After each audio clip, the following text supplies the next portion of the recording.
ఎంతో కొంత ఆదరణ ఉంటుంది. రాబో కూర్చోటి చేసి టీ అని ఇస్తారేమో అనే ఉద్దేశంతో నేను ఫిలిం ఇన్స్టిట్యూట్లో జాయిన్ అయితే అక్కడ నేను అయ్యాను. ట్రైనింగ్ అయిన తర్వాత అక్కడి నుంచి ఏ ఒక్క రోజు కూడా రమ్మండి, ట్రైనింగ్ పూర్తి అవ్వకుండానే నన్ను నా టాలెంట్ని చూసి ఆయా ప్రొడ్యూసర్లు అప్పటికప్పుడు నాకు వేషాలు ఇవ్వడం మొదలుపెట్టారు. నా ఫోటోలు తీసుకుని ఏ ఆఫీస్కి వెళ్ళలేదు, ఏ ఆడిషన్స్కి వెళ్ళలేదు నాకు. బట్ ఒకటే ధ్యేయం, ఎస్ అని. ఆ టైంలో అందరూ తెలుసుకోవాల్సింది, మీ వర్క్లో కూడా తెలియకుండా పాండీ బజార్ వెళ్ళేవాడిని ఎప్పుడైనా. అక్కడ వెస్టర్న్ ఇంట్రెస్ట్ నుండి డిస్గస్టెడ్ పీపుల్, ఫ్రస్ట్రేటెడ్ పీపుల్ అక్కడ ఉండి కాఫీలు టీలు తాగేవాళ్ళు. నేను అక్కడికి వెళ్ళేవాడిని. కొంతమంది కలిసి, ఏంటి కొత్తగా వచ్చావా, ఏం చేస్తున్నావు, సినిమాల వేషం ట్రై చేస్తానని, ఇంకా ఇన్స్టిట్యూట్లో ట్రైనింగ్ అవుతున్నాను. ఆహా, అబ్బో, రైట్ రారా, వీడు చూడు ఎంత అందంగా ఉన్నాడు, కొట్టేరు లాంటి ముక్కు, మంచి ఇది వచ్చేస్తూ, వీడికే దిక్కు ముక్కు లేదు, సోసోగా కనిపించే నీకేంటయ్యా, ఇదో ఇక్కడ అక్కు ఆశ పెట్టుకోకు.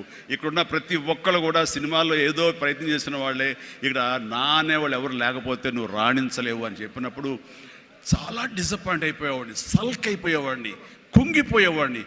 అలాగే రూమ్కి వెళ్ళేవాడిని. ఆ రోజంతా నిద్ర పట్టేది కాదు. నిజమా అనేది, నేను ఏదైతే ఆశలు ఏదైతే మనసులో పెట్టుకుని నేను అవుతాను నమ్మకం ఉందో ఆ నమ్మకం సడిలిపోయేది, బ్రేక్ అయిపోయేది, కూలిపోయేది. అప్పుడు నేను ఒక్కడనే, నాకు ఆంజనేయ స్వామి ఒక్కడే నాకు ఉండేవాడు. ఆయన దగ్గరికి వెళ్ళి ఆయన ప్రార్థించున్నాను, ఆయనతోటే నేను కాన్వర్స్ చేసేవాడిని, ఆయనతోటే సంభాషించేవాడిని. ఆయనతోటి నేను ఏది మాట్లాడినా సరే ఆయన నాకు బదులు చెప్తున్నట్టుగా అనిపించేది. నేను ఎవరు వెళ్ళమన్నారా అక్కడికి, నెగిటివిటీ ఫీల్డ్లోకి? నీకు పాజిటివ్ కావాలి. ఎక్కడైతే నీకు పాజిటివిటీ ఉంటుందో నీ పాజిటివ్ ఫీలింగ్ని, నీ ఎయిమ్ని అది ఎన్హాన్స్ చేస్తుంది, స్ట్రెంగ్తన్ చేస్తుంది. అక్కడికి వెళ్ళు. అది గట్టి పడేంత వరకు, నీకు అవకాశాలు వచ్చేంత వరకు, నువ్వు రాణించేంత వరకు నెగిటివిటీని అస్సలు దగ్గర తీసుకోకు. ఫ్రస్ట్రేటెడ్ పీపుల్స్ సమక్షంలో వెళ్ళకు. నీ మీద నమ్మకం పెట్టుకో అని ఆ భగవంతుడు నాకు చెప్పాడు. ఏ పర్సనాలిటీ డెవలప్మెంట్స్ కానీ, ఏ మన బిజినెస్ మేనేజ్మెంట్లో కానీ ఏ బుక్స్ నాకు ఏమీ తెలియదు, అది స్పెల్లింగ్ కూడా తెలియదు నాకు. ఆయన చెప్పినప్పుడు ఇంట్యూషన్, అది నా అంతరాత్మే నాకు ప్రబోధించిందా, లేకపోతే బయట నుంచి ఆ భగవంతుడే చెప్పాడా, అది నేను అది నిర్వచించను. కానీ ఎస్, ఇక మీద అటు వెళ్ళకూడదు అని అనుకున్నాను. ఎప్పుడు ఇంతవరకు మళ్ళీ ఆ నెగిటివిటీ వైపు, వాళ్ళ ఫ్రస్ట్రేటెడ్ పీపుల్ ఎప్పుడు ఎంటర్టైన్ చేయలేదు నేను. ఆ నమ్మకమే నాకు నిజంగా నాలో బలమైంది. అంటే మీరు ఒక ఉదాహరణ చెప్తాను అందరికీ అర్థమయ్యేలాగా. మనం ఒక అద్భుతమైనటువంటి సౌధం, ఒక బిల్డింగ్ కట్టాలంటే స్లాబ్ వేస్తాం. ఆ స్లాబ్ వేసినప్పుడు ఆ వేసిన ఒక్కరోజు వర్షం పడకుండా ఉంటే బాగుండు, అది దాని నీరు తగలకుండా ఉంటే బాగుండు, అన్ని రకాల కేర్లు తీసుకుని, వెదర్ రిపోర్ట్ కూడా తీసుకుని మనం స్లాబ్ వేస్తాం. ఆ స్లాబ్ వేసిన 24 అవర్స్ తర్వాత దాన్ని నీరు పడితే గనక లోపల మొత్తం అది పాడైపోతుంది. అలాంటి స్లాబ్ ఆ తర్వాత క్యూరింగ్ చేయడం కోసంగా అదే వాటర్ తోటి మనం క్యూర్ చేస్తాం మనం.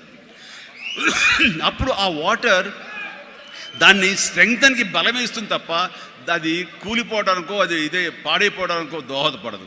అంటే మనం మానసికంగా గట్టిపడినప్పుడు ఏ నెగిటివిటీ అయినా సరే మనం ఏమీ చేయలేదు.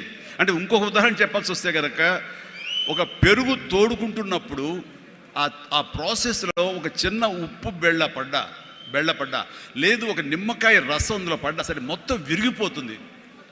అదే పెరుగు గట్టిపడిన తర్వాత దాంట్లో అదే నిమ్మకాయ, అదే ఉప్పు వేస్తే ఆ రుచే వేరు. అందుకని మనం ఆ యొక్క ప్రాసెస్లో ఉన్నప్పుడు, అది సాధించాలనే మన పట్టుదలతో ఉన్నప్పుడు ఎలాంటి నెగిటివిటీ ఉండకూడదు. నీ మనసునే నమ్ముకోవాలి. నీ ఎయిమే నీకు మెయిన్. కళ్ళ గంతలు కట్టిన గుర్రంలాగా నీ ఎయిమ్ వైపు నువ్వు సాధించుకుంటూ దాన్ని ఏమైనా సరే నా వశం చేసుకోవాలన్న పట్టుదలతో వెళ్తూ ఉండాలి. వెళ్ళేవాడి కష్టాన్ని నమ్ముకోవాలి, పర్సివరెన్స్ నమ్ముకోవాలి, డెడికేషన్తో ఉండాలి. ఆ రకంగా నేను నిజం చెప్తున్నాను. నేను ఎప్పుడు ఎక్కడ ఏ చెడు అలవాట్లకు కానీ, ఎక్కడ ఏ వయసెస్ కానీ, వ్యసనాలు కానీ లోను కాకుండా ఆంజనేయ స్వామి అనేవాడు నా ధ్యేయం. నాకు సినిమాలో నెంబర్ 1 అవ్వాలన్నది ఒకటే ధ్యేయం. ఆ రకంగా ముందుకుంటూ వస్తూ ఉండేవాడిని. ఈ లోపల అవమానాలు జరగకపోలేదు, ఎన్నో డిసప్పాయింట్మెంట్స్ జరగకపోలేదు. అయితే అప్పట్లో నాది బాగా గట్టిపడినటువంటి కాంక్రీట్ స్లాబ్, బాగా గట్టి పడినట్టు పెరుగులాగా అయ్యాను. కాబట్టి ఇవేవి నాకు లేవు, వీటిని నాకు అనుకూలంగా మలుచుకున్నాను. ఒక గ్రద్ద పైకి ఎగురుతున్నప్పుడు తన స్వశక్తితోటి పైకి ఎదగదు. కొంతవరకు ఎగిరిన తర్వాత అక్కడ ఉండేటటువంటి గాలి పవనాలని అదును చూసుకుని వాటిలోకి ఎంటర్ అయ్యి ఆ యొక్క కరెంట్స్ తోటి అది ఇంకొంచెం హైట్కి వెళ్తుంది. అందుకని నాకున్న పరిస్థితులు నాకు అనుకూలంగా మార్చుకుని నేను పైకి వెళ్తూనే వచ్చాను తప్ప ఎప్పుడు కిందకి పడలేదు. ఈ రోజుకి పడలేదు. సినిమా ఇండస్ట్రీకి అంత ఇదిగా ఉన్నానంటే నాకు నేనుగా ఏర్పరచుకున్నటువంటి, నాకు నేనుగా చూసిన ఫిలాసఫీ తోటి ఆ యొక్క దీంతో ముందుకు వెళ్తూనే వచ్చాను. అంటే చాలాసార్లు చెప్పాలంటే ఎన్నో డిసప్పాయింటింగ్ జరిగింది నాకు. అంటే ఒక సినిమాలో నన్ను బుక్ చేసి మహానటుడు రామారావు గారితో అప్పట్లో ఒక సినిమా చేశాను, ఎదురులేని తిరుగులేని మనిషి అని. దేవి ప్రసాద్ గారు ప్రొడ్యూసర్. అందులో నేను, ఫటాఫట్ జయలక్ష్మి, ఆయన, రతి అగ్నిహోత్రి చేశారు రామారావు గారితో.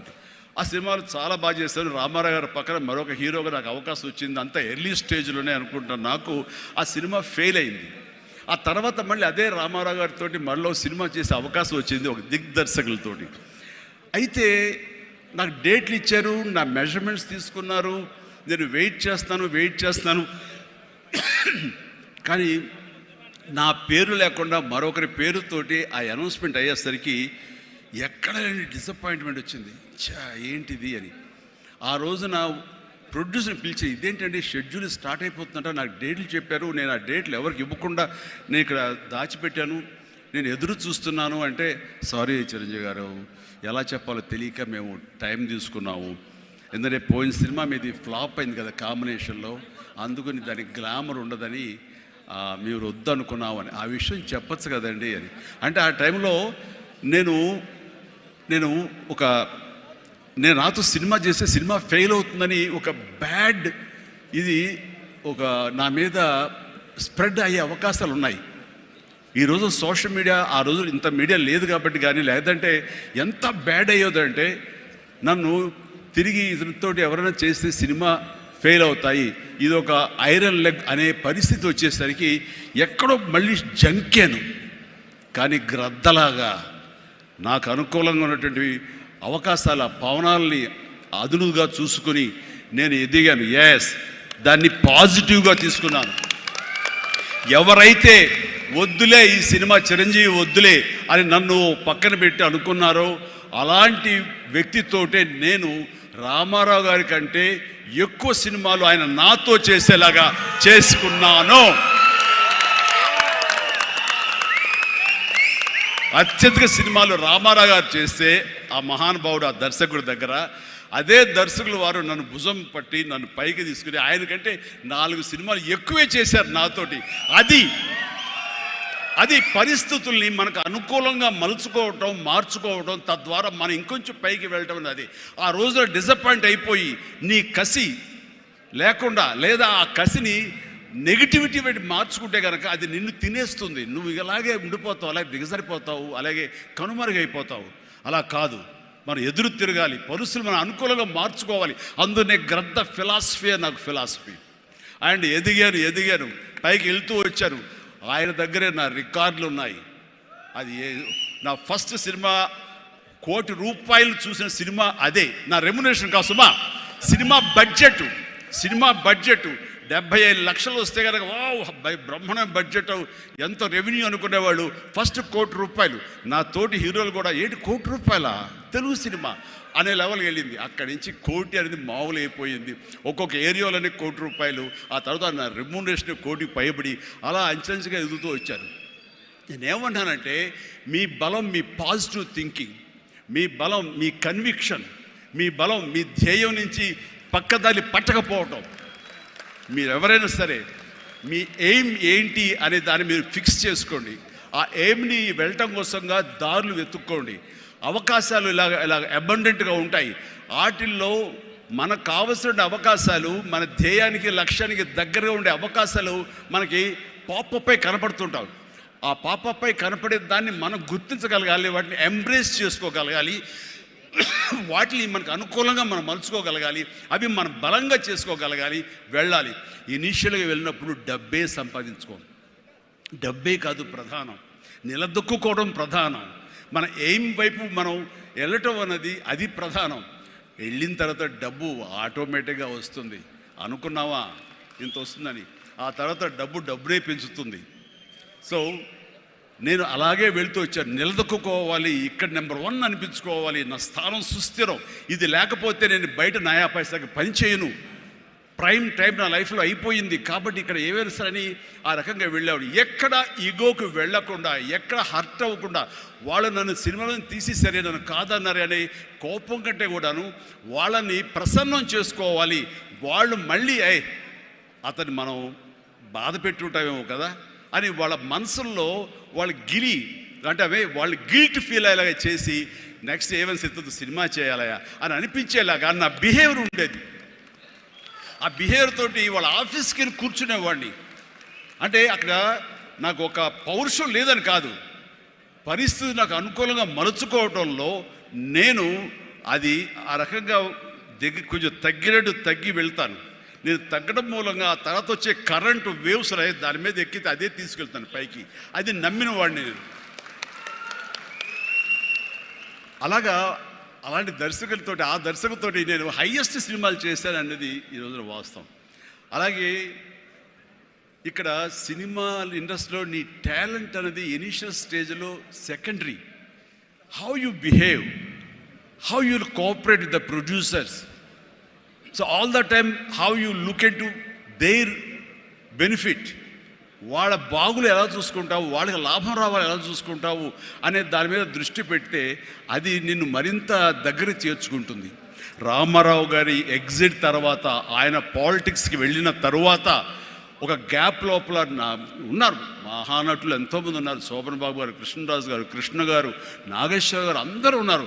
ఆ టైంలో ఒక కొత్త వాటికి ఛాన్స్ రావడం అనేది ఎంత కష్టం అనేది నేను ప్రత్యేకించి చెప్పక్కల. ఈ రోజుల్లో మాత్రం కానే కాదు. ఆ రోజుల్లో ఏంటి అంటే నా టాలెంట్ ఉంది కదా ఎస్ అని అనుకుంటే కుదరదు బాబు.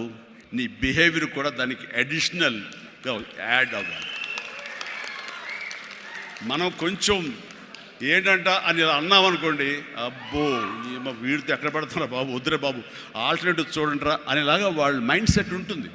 మనలాంటి నటులు ఎంతోమంది ఉంటారు. బట్ వాళ్ళలో మనం బెస్ట్ ఆప్షన్ అంటే అపార్ట్ ఫ్రమ్ అవర్ హిస్టానిక్ టాలెంట్స్, మనకున్న నైపుణ్యం కంటే కూడా మన వ్యక్తిత్వం అని కూడా చాలా చాలా ప్రధానమైన పాత్ర వహిస్తుంది. అలాంటి వ్యక్తిత్వాన్ని నమ్ముకుని వాళ్ళ ఆఫీసులకు వెళ్ళి కూర్చుని వాళ్ళతో సత్సంబంధాలు ఏర్పరచుకుని మీలో ఒకడిని అంటూ వాళ్ళకి ఆ నమ్మకం కలిగించి పెట్టి అలా ముందుకు వెళ్తుండేవాడిని. ఎలాగో ఎవాల్వ్ అయ్యాను అంటే నన్ను ఇండస్ట్రీ నాకు చేయూతనిచ్చి ఇండస్ట్రీ నన్ను పైకి ఎదిగేలా చేసింది అనే దానికంటే నన్ను ప్రేక్షకులు ఫస్ట్ వాళ్ళను గుర్తించారు. ఇండస్ట్రీ గుర్తించలేదు, ప్రేక్షకులు గుర్తించారు, ప్రేక్షకులు చేయూతనిచ్చారు. అందుకనే ప్రేక్షకుల పట్ల నాకు ఎప్పుడూ కృతజ్ఞత ఉంటుంది. ఇది మీకు అర్థమయ్యేలాగా తేటతెల్లంగా చెప్పాలి అంటే, రామారావు గారు ఎగ్జిట్ తర్వాత ఎవరు అంటలో 2-3 పోటాపోటీగా నిలబడి ఉన్నప్పుడు లక్ష్మీ ఫిలిం డిస్ట్రిబ్యూటర్స్ అని విజయవాడలో ఉండేవాళ్ళు. అప్పట్లో ఇప్పట్లాగా బయింగ్ అలాంటివి లేవు. ఏరియాల వైజ్ కొనటం సినిమాలు లేవు, బయర్ సిస్టమ్ లేదు, ఓన్లీ డిస్ట్రిబ్యూషన్. అంటే డిస్ట్రిబ్యూటర్ అనేవాళ్ళు బెజవాడ నుంచి వచ్చి ఎవరెవరు ఏ సినిమాలు తీస్తారు, కథలు నచ్చితే కనుక ఆ కథకి ఇంత బడ్జెట్ ఇచ్చేవాళ్ళు. ఆ బడ్జెట్ తోటి సినిమాలు తీసేవాళ్ళు, అందులో లాభాలు ఎంతో మిగుల్చుకొని మిగతా వాళ్ళు డిస్ట్రిబ్యూటర్స్ వాళ్ళు డిస్ట్రిబ్యూట్ చేసుకుని ఆ వచ్చే డబ్బు వాళ్ళు పంచుకునేవాళ్ళు. ఇది సిస్టమ్. ఆ సమయంలో ఒక కథ చెప్పి మేము సో హీరోని మేము అనుకుంటున్నామని ఆ ప్రొడ్యూసర్స్ చెబితే లింగమూర్తి గారని లక్ష్మీ ఫిలిమ్స్ సంబంధించినటువంటి వాళ్ళ CEO ఆయన వచ్చారు. ఓకే, ఎంత ఎక్స్పెక్ట్ చేస్తున్నారు ఆ హీరో మీద? అప్పుడు 25 crores lakhs, సారీ క్రోర్స్ కాదు, ల్యాక్సే, 25 lakhs 30 lakhs, కానీ మాది బడ్జెట్ ఎక్కువ అండి, 50 lakhs పైన అవుతుంది అని. అంటే ఆ హీరో మీద 50 lakhs అంటే మాకు చాలా రిస్క్. చిరంజీవి అని వస్తున్నాడు కదా, అతని మీద అయితే ఇస్తాం అని. ఎందుకండి ఎందుకు ఇస్తారు, అతను ఏంటి కొత్తగా వస్తున్నాడు కదా అంటే, రావడం ఏంటి, ఖైదీ లాంటి సినిమా చేశాడు. ఆ ఖైదీలో అతని డ్యాన్సులకి ఫైట్లకి ఎక్స్ట్రాగా జనం విపరీతమైనటువంటి రెస్పాన్స్ ఉంది. మేము జనంలో ఉంటాం, బెజవాడలో ఉంటాం, మిగతా ఊళ్ళ నుంచి ఫీడ్బ్యాక్ తీసుకుంటాం, మాకు తెలుసు అతని పొటెన్షియాలిటీ అని. అంటే చెన్నైలో ఉండేవాళ్ళు, మెడ్రాస్లో ఉండేవాళ్ళు కొంచెం సంశయిస్తూ వచ్చారు. కాదండి, ఇతనైతేనే 50 ఇస్తాం, వాళ్ళైతే మాత్రం 30 కంటే ఎక్కువ ఇవ్వలేము అని వాళ్ళు తేల్చి చెప్పిన తర్వాత ఆయన ఒక మాట అన్నాడు, సాంగ్స్ అండ్ ఫైట్స్ అనేవి అప్పటి వరకు మినీ ఇంటర్వెల్స్, స్మోక్ చేసేవాళ్ళు కానీ, లేకపోతే బాత్రూమ్ వెళ్ళేవాళ్ళు కానీ, లేకపోతే రిఫ్రెష్మెంట్స్ కోసం బయటికి టీ తాగడం వెళ్ళేవాళ్ళకి సాంగ్ రాగానే వాళ్ళు బయటికి వెళ్ళిపోయేవాళ్ళు. ఫైట్స్ అనగానే కొంచెం అసహనంగా ఉండి బయటికి వెళ్ళిపోయేవాళ్ళు, ఎందుకంటే అది డూప్ చేస్తున్నాడు రా, మధ్యలో క్లోజప్స్లో హీరో తప్ప, అండ్ సాంగ్స్లో ఏంట్రా అది, అలాగే ఉండేది కామెంట్స్ అండి. ఆయన చెప్పిన